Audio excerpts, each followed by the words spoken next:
Olysée est-il le MVP ce soir? Habillage, on y va. Avec Roger Turner. Avant, on avait Tina Turner, mais non, c'est voilà. Habillage américaine. Mais il chante bien aussi. Hein. Olysée est-il le MVP ce soir? Mélisande Gomez, oui ou non? L'un des deux, je dirais. L'un des deux, je me trouve. Des trois, carrément. Ouais. L'un des trois. Donc, il y a oui. D'accord, c'est un nouveau concept. Sympa, hein. Nabil Gélit, oui ou non? Moi, je suis cohérent, je reste sur ce que j'ai dit à la mi-temps, donc oui. Olysée. Oui, ok. Oui. là là. Olysée. là. Nicolas Villas. On a les bandes. la pellicule. Oui ou non? Les pellicules. Oui ou non? Juste sans vouloir, après on s'expliquera. L'un des 11. Ouais. Mais Non, donc non. si, je le Si, oui, ok. Hervé? Ouais, moi aussi. Oui, ok, très bien. Bon, bah, il n'y a pas forcément de duel. Et vous, Jo, parce qu'hier, on a fait une émission, vous attendiez vraiment Olysée. Ouais. Donc, après le match, vous êtes plutôt content, là. Il a encore validé, on va dire, son influence en équipe de France. J'attendais qu'il réalise le même match qu'il avait fait au retour de Croatie. Donc, être un plus constant dans cette performance-là. Et puis, moi, je suis content parce que j'adore ce style de joueur, j'adore ce joueur-là. Donc, il confirme, il prend un peu plus de poids. Là, je trouve que les autres joueurs le cherchent assez régulièrement. Pour la construction, il est capable d'être au début des actions et à la finition. Ça, on le verra, ça. Donc c'est un très très gros match de sa part. Après, je rejoins Mélisande. Il y en a 2-3 aux autres aussi qui pourraient être pas loin de ce qu'il a fait, mais moi je le mets quand même devant. Les autres sont Mélisande Gomez. Moi, je mets Tchouaméni et Koné. connaît, Ouais, Tchouaméni et Koné. Le match de Tchouaméni, on en reparle. Enfin, on en a parlé parce qu'il a été décisif sur le. Konaté, Les centraux, ils ont été costauds. Mais Tchouaméni, franchement, quand il est à ce niveau-là, et avec Koné, je trouve que ça fonctionne super bien. Une paire qui fonctionne.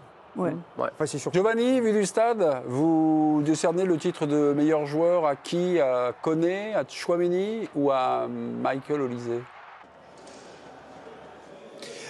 Vu que vous avez cité Koné et Tchouaméni, moi je suis un peu plus dans la team Mélisande, mais je vais souligner moi le match de Dayot Upamecano qui a été impressionnant, de calme, de sérénité, parce que le début de match de Ibo Konaté n'était pas sensationnel. On sentait un peu, parfois il doutait, pas inspiré dans les relances. Je trouve que Dayot Upamecano, il a été très très costaud, et justement dans les phases de construction de calme de l'équipe de France, il a insufflé un bon rythme. Parfois il fait quelques percées, balle au pied pour gagner des mètres, il saute la passe latérale inutile pour aller chercher le joueur plus haut. Donc même dans la relance, il donne le rythme. Et pour répondre à Johan sur le côté leadership de Michael Olysée, il a raison. Je trouve qu'il s'exprime beaucoup plus sur le terrain. Il parle plus avec ses partenaires. Il a cette personnalité qu'on connaît où il est très timide, mais il est en train de s'affirmer aussi sur le côté vocal, de prendre des consignes. Voilà. On sent qu'il change de statut au fur et à mesure dans cette équipe de France. Jo, c'est une question que je vous pose, mais que je pose à l'ensemble des chroniqueurs, mon cher Joe. Il va arriver, Didier, vous inquiétez pas, Joe. Vous êtes à l'antenne, je ne sais pas si vous m'entendez. Olysée, est-ce que vous nous parlez de sa première période ou de l'ensemble de son match, et notamment sur le temps faible des Bleus? Il était comment dans ce temps faible? Parce que moi, je l'ai un peu moins vu quand même en deuxième mi-temps, à l'image des Bleus. Oui. Oui, on l'a moins vu, c'est sûr, mais il a bien travaillé. Justement, il a parlé plusieurs fois avec Jules Koundé parce qu'il s'est quelquefois retrouvé sur le côté droit pour essayer de recalibrer des choses. Parce que je trouve que Lucas Digne et Jules Koundé ont été en difficulté parce que ça a un peu moins bien défendu sur le côté latéral cette équipe de France. Donc même dans la difficulté, il s'est pas planqué, il a parlé, il a fait les efforts. Rien à dire sur le comportement. Et puis en deuxième mi-temps, il a cette passe quand même. Alors peut-être elle peut être un petit peu plus forte à Barcola. Et il peut finir avec un but, une passe décisive. Parce que là, vraiment, il l'envoie bien dans l'angle. Il a quand même été, je l'ai trouvé, moi je suis d'accord avec le président, c'est peut-être pour ça d'ailleurs qu'il est président, mais je l'ai trouvé intéressant. Non, mais techniquement, il a quelque chose, c'est fluide, dès qu'il touche la balle, il se passe quelque chose. Et c'est ça qu'on a envie de voir quand même dans le football. Depuis la retraite française. Depuis la retraite de Griezmann, est-ce qu'on a peut-être trouvé un enlumineur? Non, mais c'est vrai que la première période, c'est un récital de justesse, quoi. C'est un régal. Alors, Tchouaméni, j'ai trouvé très bien, Koné, rien à dire. Mais à un moment, quand vous avez un joueur qui illumine à ce point un match aussi, par moment, vous dites, c'est ça. Moi, je trouve que Tchouaméni, il peut être loué parce qu'il a commencé à émerger. Ouais, mais il a commencé à émerger au moment où ça comptait quand même. C'est la deuxième mi-temps. Au moment où ça compte, quand c'est facile, quand on a une équipe dominante, c'est pas mal. Mais quand on a un leader qui vient... Ils n'ont pas tout à fait le même rôle. Comment ? Ils n'ont pas tout à fait le même rôle. On attend plus un Tchouaméni à un moment où vous êtes en difficulté, parce que justement, là, vous rentrez un peu dans vos forces. Il donne 2 passes décisives. Oui, bien sûr. Mais moi, j'ai trouvé très, très fort. J'en ai 2, mais... Il y a celle à Dembélé, là. Oui, aussi. Il m'a fait penser presque à un quarterback, là, sur... Pogba. Oui, il y avait un peu de ça. Mais c'est vrai qu'il était un peu décrié. C'était un test pour lui, parce qu'il était un peu décrié. Ah, il est sur le plateau. Moi, je l'avais défendu la dernière fois que j'ai fait le match ici. Ouais, mais non, c'est pas grave. Moi, je l'ai attaqué. Alors, je suis à l'aise, je l'ai trouvé trop neutre.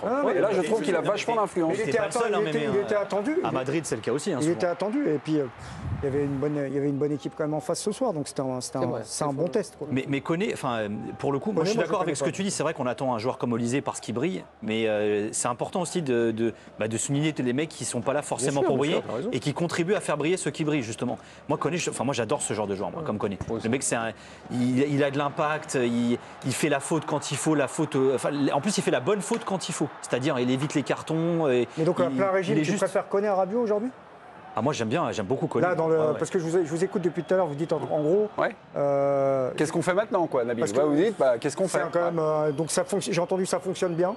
Ouais, entre Tchouaméni et Koné, ouais. Je trouve qu'il y a une association. Donc ça veut dire que Rabiot est sur le banc maintenant. Mais Rabiot n'est pas rentré à la place des deux. Attention, mais dans l'absolu. Mais il est rentré dans un 4-3-3. Si Rabiot il est prêt. Mais il est rentré dans un 4-3-3, Rabiot. Donc ça veut dire que tu restes avec les deux. Voilà. Donc si on a un 4-2-3-1, Rabiot il est remplaçant en équipe de France. Là, c'est possible. Non, mais moi là, c'est la vérité peut-être d'aujourd'hui. Je pense que Rabiot Tchouaméni avec un pied gauche, ça peut être bien aussi, mais après. C'est la vérité de maintenant. Je pense que Koné a marqué des points. Ouais. Non, parce que il en finit pas de marquer des points parce que Giovanni nous disait que le staff l'adore depuis son arrivée en bleu. Je pense que Rabiot est apprécié aussi. Non, mais aussi en genre d'équilibre aussi. Et puis il a un peu plus d'expérience dans les moments forts, je pense que ça sera lui qui le sélectionneur arrive au micro de Giovanni Castaldi. On y va, Giovanni. Didier. Je peux dire du mal aussi. Je sais. Bonsoir Didier. Bon, il y a eu une première période très très aboutie, une seconde plus compliquée. Comment on explique ce qui s'est passé en seconde ?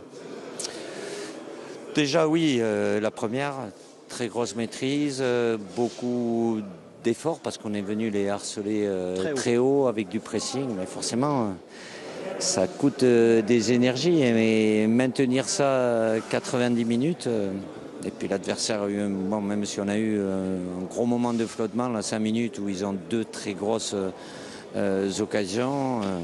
On aurait dû se mettre à l'abri, on méritait sur la première mi-temps. Oui, la deuxième mi-temps, même si on l'a mieux fini. Pour vous, c'est athlétique alors, Didier ? Oui, c'est un peu les deux. Après, ça demande de la répétition, ça coûte de l'énergie. Et après, c'est pas rester dans une zone entre deux, où on est haut, où on est plus bas. Quand on reste dans une zone bloc médian, là, où il y a espace, profondeur, ça laisse plus d'initiative à l'adversaire. Et sur ce qui s'est passé en première, vous parlez du pressing, des récupérations très hautes. Honnêtement, c'était impressionnant. On l'a très bien fait. Ouais. C'est quelque chose que vous voulez vraiment mettre en place pour 2026 ? Ça va être ça la nouvelle ADN ? Non, je fais que là. Mais c'est un truc en plus par rapport à ce qu'on a déjà fait de bien, je trouve. Et on l'avait fait contre la Croatie, notamment au match retour. On a fait de bonnes choses, même si on a pris trop de buts contre l'Espagne, oui. On va tendre vers ça, c'est ça que... Oui, je ne vais pas renoncer à ça. Après, il y a temps fort, temps faible. Toujours, on a eu un meilleur équilibre malgré tout aujourd'hui que ce qu'on avait pu avoir, mais je ne veux pas renoncer à la capacité que l'on a à enchaîner et à se créer des occasions et à marquer des buts. Il y a un duo qui marche très très bien, Aurélien Tchouaméni et Manu Koné, sur la complémentarité. Est-ce que là, vous avez trouvé la paire idoine ? Ils ont contribué tous les deux à stabiliser la défense, mais pas que. Dans l'utilisation du ballon, ils ont été très intéressants, mais en ayant 4 joueurs offensifs, c'est bien d'avoir des joueurs de ce profil-là, même si... il y en a d'autres qui peuvent jouer ce rôle, mais ce soir, ils ont été très importants pour faire le lien entre la défense et l'attaque. Un petit point médical, Désiré Doué est sorti, Ousmane Dembélé aussi. Est-ce que vous pouvez nous donner des nouvelles, s'il vous plaît ? Dez a ressenti une petite tension progressive sur la première mi-temps sur un mollet.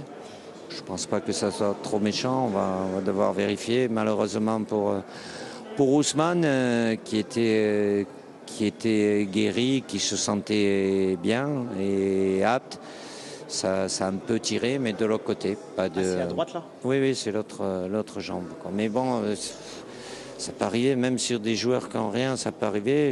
Il va rester avec vous ? Là, ça me semble, on va voir, mais ça me semble court à partir du moment où On rejoue dans 4 jours. Voilà, il se sentait bien. On a fait tout ce qu'il fallait cette semaine entre sur le plan médical et puis le ressenti du joueur aussi. S'il y avait eu la moindre appréhension ou quoi que ce soit, je l'aurais laissé tranquille et j'aurais fait rentrer un autre joueur. Merci Didier. Merci. À lundi, on se voit au parc. Lundi. Oui. Les deux bons copains, les inséparables. Giovanni, Didier Deschamps. Sur les deux périodes à deux visages, là, il y a eu deux, trois petites choses. Il y a eu donc, si les Français ont un peu peiné en deuxième période, c'est qu'ils ont été, ce que j'ai compris, vous allez me dire si je fais erreur, ils ont été victimes de leur générosité en première mi-temps, ce pressing, voilà. Mais est-ce que vous avez compris ça aussi ? Oui, c'est ce qu'il a dit. Hein. Ouais. Il a dit. Et il y avait un petit truc aussi qui m'a intéressé. Lui, il a reproché, on va dire, la mauvaise gestion du bloc. Oui, mais il disait, à un moment, il dit, bah, on domine. Si on n'est plus capable de dominer, arrêtez de jouer un peu entre les deux lignes, le bloc médian, là. On joue bas, tranquille, on laisse poser tout ça. Et voilà. Voilà. Mais non. Oui, mais moi, j'ai jamais compris pourquoi le pressing, c'était une question physique, en fait. Parce que si tu presses, tu restes haut, tu fais moins de courses que si tu reviens à chaque fois dans ton camp. Ouais. D'accord. Non, donc tu n'as pas forcément un problème physique. Bah, ça demande de l'énergie quand même. Donc vous doutez des explications des causes et conséquences. Après, je peux comprendre si tu que te fatigues plus, Joe, à presser qu'à attendre dans ton camp. Non, mais j'ai pas vu le PSG du grand PSG. Fatigués, non, mais j'ai pas vu le grand PSG ce soir quand même en première mi-temps. Ouais. C'est-à-dire le grand PSG qui va presser non-stop de partout. Ils ont pressé beaucoup, ils les ont beaucoup agressés. Moi, je trouve. Oui, agressés, rester haut.